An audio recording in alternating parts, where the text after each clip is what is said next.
Табада жасалатын торт жасаймыз. Наполеон тортына ұқсайды, бірақ өте қарапайым. Бізге сгущенка керек.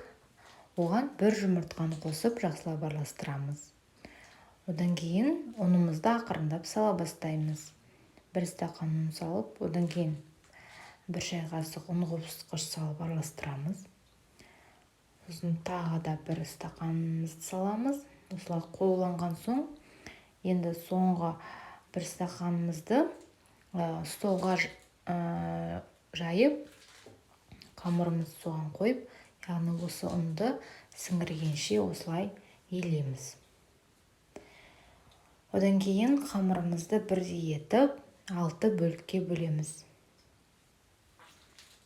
Әр бөлігімізді жұқалап жайып, біздің табамыз, сіздің табаңызға байланысты, яғни формамен кесеміз. Менде 22 сантиметрлі формамен кесіп алдым. Одан кейін қалған бөліктерінен тағы да менде 2 шықты, сонда жалпы менде 8 корж шықты. Енді кремін дайындаймыз. Ол үшін 2 жұмыртқаға қантты қосып, сосын оған ұн қосып,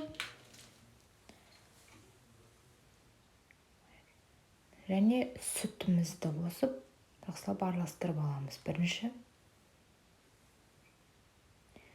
Одан кейін оны газда ұстаймыз. Қоюланғанша араластырып тұрыңыздар, асты тез күйіп кетеді. Болды, қоюланған соң газдан алып суытуға қойып қоямыз. Ол суығанша біз корждарымызды пісіріп аламыз. Табаны қыздырып, оған ештеңе жақпаймыз. Коржымызды қойып, осылай міне бетіне көпіршіктенеді. Сол кезде екінші жағын аударып пісіріп аламыз. Өте тез піседі. Және бір-бірінің үстіне қоймаңыздар, жабысып қалуы мүмкін. Болды, енді тортымызды жинаймыз.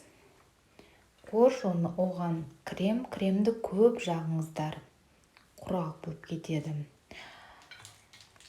Бетіне қалауыңыз бойынша осылай печеньені ұсақтап әсемдеуге болады. Өз қалауыңыз бойынша жасап көріңіздер.